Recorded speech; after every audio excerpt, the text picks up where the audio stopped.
Hey everyone, welcome back to my channel. So আজকে হচ্ছে Sunday, তো তোমাদের কালকে যেমনটা বলেছিলাম আজকেও একটু প্ল্যান আছে। নবরুণ বাইরে চলে যাওয়ার আগে ও ঠিক করলো যে ওদের বাড়িতে একটা গেট টুগেদার পার্টি সব বন্ধুদের মিলে দেবে। তো তার জন্য আজকে আমাদের রাতের একটা ডিনারে ছোটখাটো একটা আয়োজন করেছে। সো চলো সব বন্ধুরা আজকে যাবো ওখানে, হই হট্টগোল মজা সব হবে।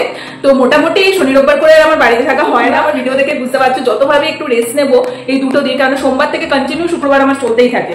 তো যাই হোক, হোয়াটএভার বন্ধুদেরও টাইমটা দেওয়াটা কিন্তু খুব ইম্পর্টেন্ট, বিকজ এই সময়গুলো চলে গেলে কিন্তু আর ফিরে আসবে না। অথচ যাই সবাই মিলে হই হট্টগোল মজা করি, আর যতটুকু সম্ভব তোমাদের সাথে ব্লগে আমি ক্যাপচার করে দেখাবো। এই স্মৃতিগুলো এই জন্য ধরে রাখা যে পরে আমরা যখন আজ থেকে 5 বছর পরে আমরা যখন এই ভিডিওগুলো দেখবো তখন নিজেদেরই মানে ভালো লাগবে যে কিরকম ছিলাম আমরা, কি করতাম সবাই একসাথে, এই জিনিসগুলো। তার জন্য কিন্তু আরো স্পেশালি আমাদের এই ছোট ছোট স্মৃতিগুলো ধরে রাখবো। সে বকবক করবো না, আমার একটা বান্ধবী রিমা অলরেডি চলে এসছে, আমি ভাই রিমা এখান থেকে চলে যাবো আর বাকিরা ওদের মতো চলে আসবে। তো চলো ওখানে গিয়ে সবটা তোমাদের সাথে শেয়ার করছি। তো গল্প করতে করতে ফাইনালি ওদের বাড়িতে সবাই চলে আসলাম। তো অনেকদিন ধরে প্ল্যান হচ্ছে করে যাবো করে যাওয়া হচ্ছিল না। সো ফাইনালি নবরুণ বাইরে চলে যাওয়ার আগে ঠিক করলো যে না, সবাইকে একটা গেট টুগেদার পার্টি টাইপের হয়ে যাবে, সবাই মিলে একসাথে বন্ধু বান্ধব। তো ও যে মানে এত বছর ধরে যেসব কান্ট্রিতে গিয়ে জব করেছে সেখানে কিছু ম্যাগনেটও নিয়ে এসছে। আমার এই জিনিসগুলো খুব ভালো লাগে যে কোথাও একটা গেলে সেখানকার যে একটা স্মৃতি নিয়ে আসা, তো সেটাই আর কি। তো যাই হোক চলো, আর বেলজিয়াম থেকে এক ধরনের চকলেটও নিয়ে এসছে। এই বেলজিয়ামের চকলেটগুলো আমাদেরকে সবাইকে খেতে দিয়েছে, এবং তোমরা ডেফিনেটলি জানো যে ফরেন কান্ট্রির সমস্ত চকলেটের স্বাদই হয় আলাদা।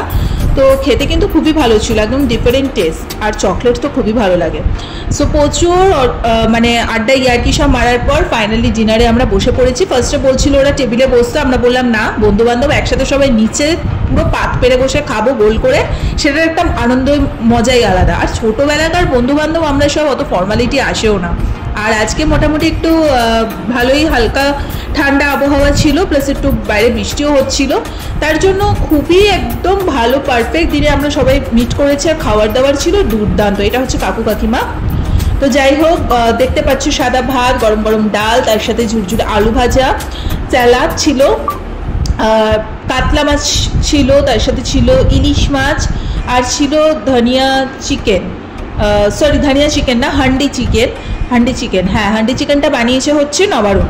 তো দারুণ, প্রত্যেকটা রান্না এক্সেবারকার এক, মানে আমরা যে ছড়িয়ে ওই যে বসেছি, তো কি আর বলবো, মানে আইঢাই করছে রীতিমতো পেট, মানে ওঠার তো নাম নিচ্ছে না, মানে প্রচুর খাবার দাওয়া। তার সাথে ছিল চাটনি, পাঁপড়, মিষ্টি, মানে কোনো কিছু বাদ ছিল না। তাই আমরা ইয়ার্কি মারছিলাম যে আমরা আসার আগে কি তোর মানে মেয়ের বাড়ির দিয়ে দেখে গেছে নাকি যে এত আইটেম। তো যাই হোক, এগুলো আমাদের মধ্যে চলতেই থাকে। দেখতে পাচ্ছ সবাই খেতে উঠে গেছে, আমি রিমাই টুকটুক করে খাচ্ছি লাস্টে।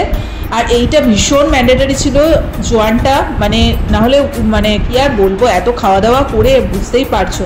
তারপর ওখানে বসে আরও কিছুক্ষণ হই হট্টগোল করলাম, তারপর ধীরে ধীরে আমরা বাড়ির দিকে রওনা দিলাম। ঘরোয়া রান্না বান্নাই ঠিক আছে।